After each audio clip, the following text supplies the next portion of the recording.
Hi, I'm here at Driveway Austin Motorsports, where we're spending half the day with the new 2014 Lexus IS. It's available in rear-wheel drive, all-wheel drive, 250, 350, there's a bunch of different variations. But the real changes aren't to the powertrain, they're to the chassis and to the suspension.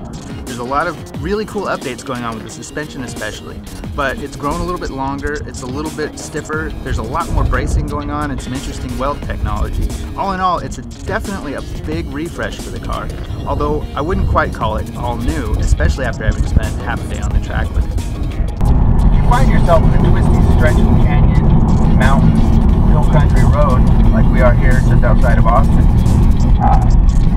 this is a fun car to drive.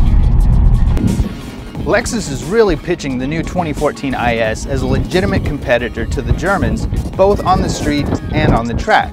But can the 350, especially with the F-Sport package, really keep up with a BMW 335i or a Mercedes C350? The answer is yes, but for us it's not a resounding yes. There are some shortcomings in the suspension tune, a little bit in the power department, but most notably in the dynamic traction control.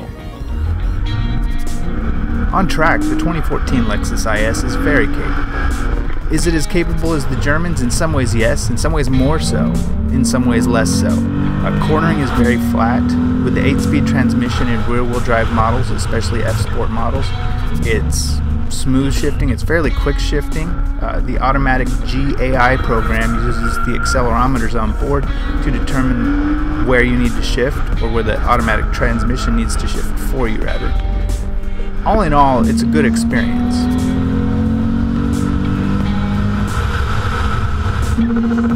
So what do we have against the new IS on track then? Well, comparing it to the last IS, it doesn't really seem all that new. That is to say, the handling characteristics and dynamics are very, very similar. The new IS is a little bit sharper and a little bit better, as you'd expect from the newly reinforced chassis, but overall the feeling is still very much the same. Comparing it to the Germans, we find the traction and stability control programming to be a bit too highly interventional. It gets in the way of letting the car have some slip angle, which can in fact be faster in some situations, and at the very least is more fun. Allowing that extra slip angle with traction and stability control still on to some degree provides a safety net for the enthusiast, for the amateur. When they do get the chance to really open their cars up on the track, it gives them that little bit of security to keep them from really getting into a bad situation. It's something we'd like to see on the new IS, and it's something that the Germans already offer. There are some very interesting things going on in the chassis of the car, especially with the suspension setup, as one comes by on track right now. The dampers are automatically variable with this new robotized manual adjustment system that lets the computer adapt the rebound and compression settings over a fairly wide range automatically on the fly. It's an innovative combination of manual and modern electronic technology that's very much unlike a magnetorheological damper, but an interesting application of the technology in the car that ends up working very well on track. Something every enthusiast is at least going to wonder about the new IS is, how does it drive in manual transmission mode? This new 8-speed automatic transmission is very smooth, very easy to live with on the street. On the track in automatic mode, it's really quite good as well. The GAI system does a good job of figuring out where it needs to downshift. It never interrupts the driving process.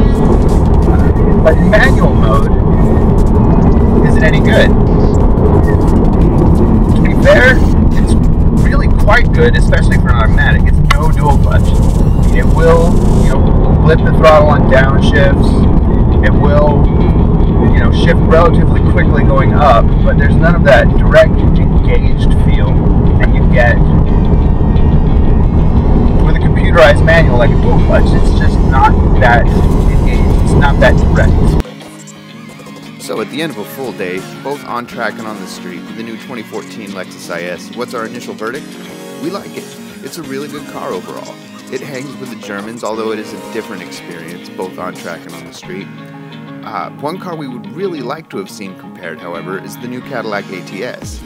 That's definitely a wild card in the luxury performance sedan scenario right now. And while it shares the cornering flatness of the Lexus IS, it has a bit more of an intuitive dynamic feel. It also offers a manual transmission, which for the enthusiast is going to be a big deal. Still, on the whole, we enjoyed the time we've spent with the 2014 Lexus IS.